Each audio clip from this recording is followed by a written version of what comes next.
Olá pessoal, tudo bom? Hoje nós vamos falar sobre essa obra aqui, Fundamentos da Teologia Cristã, escrito por Marcos Granconato. Tá? Essa obra é uma obra muito interessante, uma obra interessantíssima, interessantíssima mesmo, porque ela traz exatamente o que é o cristianismo, o que não é o cristianismo, ou seja, ele vai nos falar das duas esferas, o que é e o que não é o cristianismo. E quando ele for falar para nós do que não é, ele começa falando para nós sobre o que não é o cristianismo. Ele vai dizer para nós que o cristianismo não é bom comportamento. Vida cristã não é bom comportamento. Porque os epicuristas, eles também tinham bom comportamento e eles também pregavam bom comportamento. E em diferentes ideologias que esse mundo já teve e que esse mundo ainda terá, sempre houve bom comportamento pregado dentro dessas ideologias. Então, bom comportamento não significa necessariamente vida cristã. Vida dentro do cristianismo, vida cristã. Qualquer ideologia prega o bom comportamento, até porque como é que uma ideologia ela vai sobreviver pregando o mau comportamento dos seus membros? É evidente que para que uma ideologia sobreviva e seja mantida, ela tem que de fato pregar o bom comportamento. Ela tem que de fato pregar que as pessoas, os próprios membros daquela crença, se comportem direito, né? Pratiquem o bem uns aos outros, amem ao próximo como a si mesmo. Quer dizer, é evidente que isso sempre vai acontecer em qualquer ideologia religiosa. Pode ser a ideologia tanto religiosa quanto filosófica mais estranha, ou mais exótica, ou mais diferente que possa haver, sempre vai pregar a questão do bom comportamento. O bom comportamento sempre fará parte, né? Os epicuristas, né, como eu já falei aqui, eles praticavam bom comportamento e em muitos aspectos eles até se assemelhavam ao cristianismo, né? Mas eles não eram cristãos, né? Então eles não tinham uma vida cristã, apesar de terem bom comportamento e terem um bom nome na sociedade, não se pode dizer que eles tinham uma vida cristã, tá? Depois ele vai dizer que vida cristã não é uma elevada consciência moral, tá? Os estoicos, né, que é uma outra crença que havia na época, os estoicos diziam que devemos viver em harmonia com o princípio racional universal chamado Logos, né? Então quer dizer, vida cristã não é uma elevada consciência moral. Existem pessoas que não seguem religião nenhuma, não são cristãos, não vivem uma vida cristã e mesmo assim têm um elevado nível de moral, um elevado nível de consciência moral. Jamais dizem palavras de baixo calão, ajudam ao próximo, dão esmola para os mendigos, sem de fato se preocuparem com nenhuma recompensa na vida eterna, dão apoio aos necessitados, ajudam em questões morais, têm uma participação ativa na sociedade, têm uma participação popular muito grande, enfim. E mesmo assim não se pode dizer que eles vivem uma vida cristã, porque vida cristã não é somente ter uma elevada consciência moral. Quando ele diz aqui que vida cristã não é isso, o que a gente deve interpretar é: vida cristã não é somente isso. Vida cristã não é somente bom comportamento. Vida cristã não é somente ter uma elevada consciência moral. E a terceira coisa, vida cristã não é educação religiosa. Ou vida cristã não é somente uma educação religiosa, ter uma educação religiosa, tá? Por quê? Porque de fato uma pessoa ela pode ter uma educação religiosa de alto nível, tá certo? E mesmo assim não ter uma vida cristã. Ela pode saber o Novo Testamento da Bíblia todinho na ponta da língua, da primeira à última letra, do primeiro ao último versículo, da primeira à última vírgula, e mesmo assim ela não ser considerada cristã e não viver necessariamente a vida cristã, tá? Em quarto lugar, a vida cristã não é feita de temores e mitos. E aí que entra uma questão importantíssima. Existem pessoas, muitas vezes dentro do cristianismo, que são carregadas de medos, são carregadas de mitos. Ou seja, eu vou na igreja, eu oro, eu leio a Bíblia, eu faço minhas rezas, eu jejuo, eu não sei o que, e mesmo assim está sempre com medo de tudo, entende? A pessoa tem medo de andar na rua, tem medo de dormir à noite e ter pesadelo, tem medo, um ratinho faz um barulhinho na mesa dele, ele já acha que há uma força maligna, sabe? A pessoa está sempre com medo de tudo. Chega a ser até engraçado isso, porque a pessoa ela tem tanto contato com Deus, tanta influência divina, e de repente dá qualquer estalinho, ela já sai correndo, já acha que é algum espírito que está entrando na casa dela e não sei mais o que, não sei mais... Quer dizer, a vida cristã não é isso, não é tu ter medo de tudo, entendeu? O cara é cristão, não sai nunca da igreja, faz tudo o que se manda, né?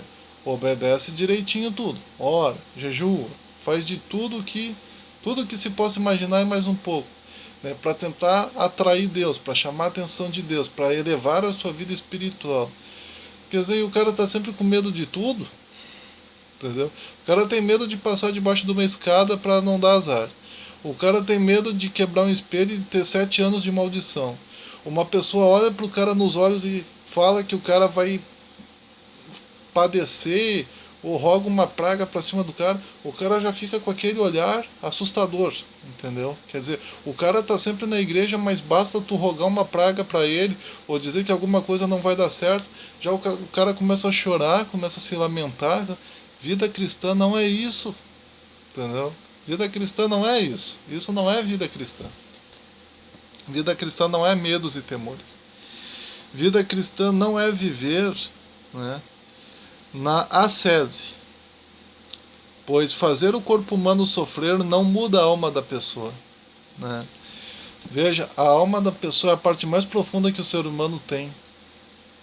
A alma cristã ela está num local tão profundo, mas tão profundo do ser humano, que mesmo que tu abra todo o ser humano, todos os órgãos, tudo, abra ele todinho, tu não vai encontrar a alma dele.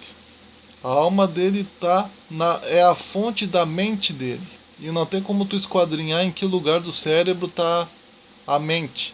E ainda que tu conseguisse encontrar, tu não acharia a alma, porque a alma é a fonte da, da é a fonte da mente da pessoa, é a fonte dos pensamentos, emoções, sentimentos e tal. Então, quer dizer, não tem como uma prática de ascese mudar a pessoa interiormente, mudar a alma da pessoa. E é essa alma que algum dia vai se encontrar com Deus, entendeu? E se essa pessoa, segundo a tradição cristã, ela não tiver com a alma pura o suficiente, ela não vai se encontrar com Deus, ela vai terminar num lugar de sofrimento, segundo a tradição cristã. Então, quer dizer, boas ações não mudam a alma da pessoa. Boas ações não afetam nem mesmo o corpo da pessoa.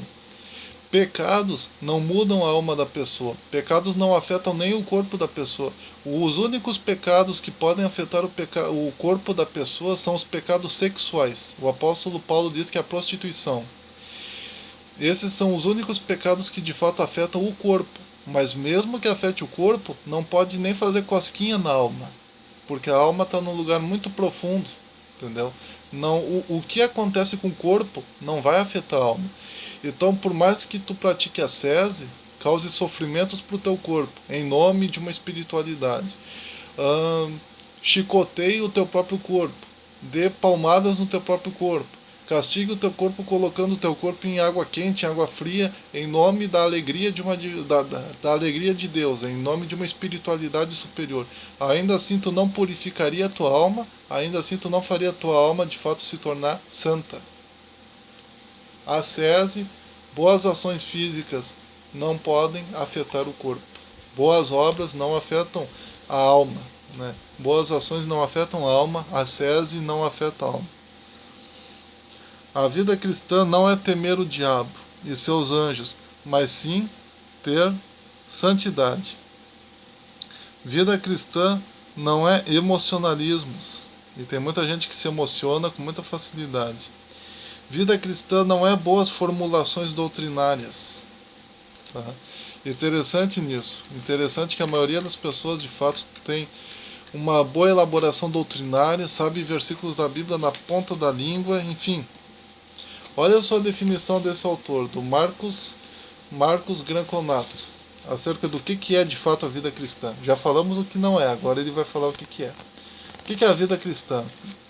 A vida cristã é a conduta do homem transformado pela fé em Cristo, marcada pela retidão descrita nas Escrituras Sagradas, mantida e aperfeiçoada pelo zelo pessoal através do poder do Espírito Santo e que tem como propósito mais sublime a glória de Deus.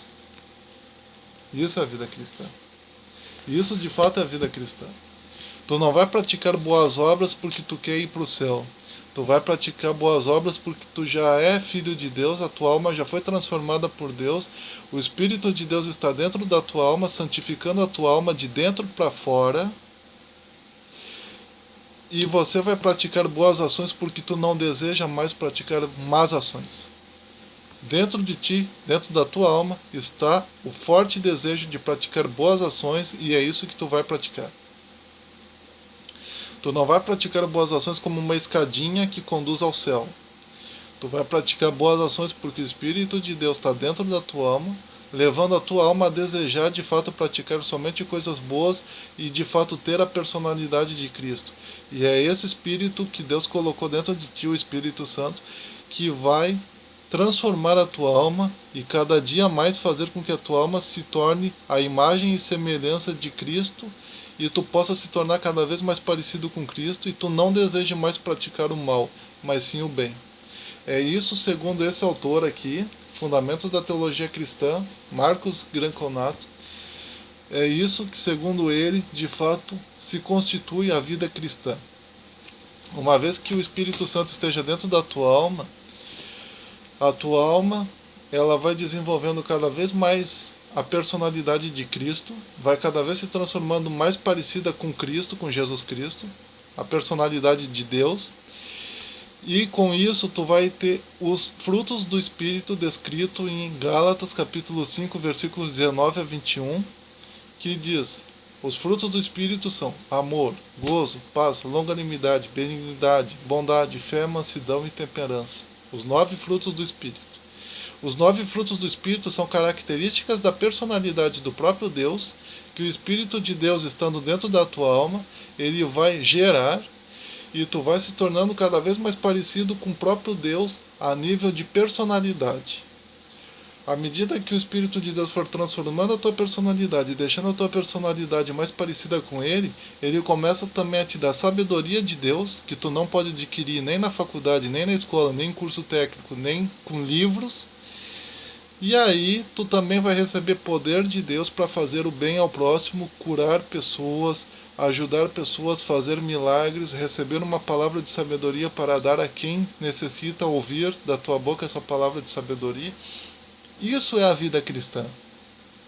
E um dia quando tu morrer, tu vai estar na tumba, no sepulcro, e um dia Jesus Cristo vai vir e vai levar para o céu você, com corpo e tudo.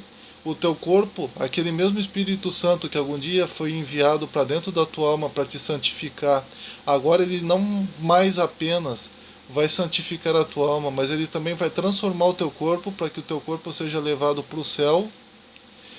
E lá no céu, com esse corpo, só que transformado, né, glorificado, com luz, né, com a própria luz divina cobrindo a nudez dele, tu vai estar de eternidade em eternidade lá no céu, entrando em contato com Deus, glorificando a Deus, louvando a Deus e sendo um com a família de Deus, que é a igreja que vai estar no céu. O Pai, o Filho, o Espírito Santo e mais a igreja e mais os santos anjos. E aí de glória em glória, de vitória em vitória, de eternidade em eternidade, tu vai te tornando cada vez mais parecido com Deus, cada vez mais parecido com Ele e tendo cada vez mais acesso a Ele e aos conhecimentos e sabedoria que só Ele tem e a alegria perpétua. Certo? Isso é a vida cristã. É essa expectativa que constitui a vida cristã. Um abraço.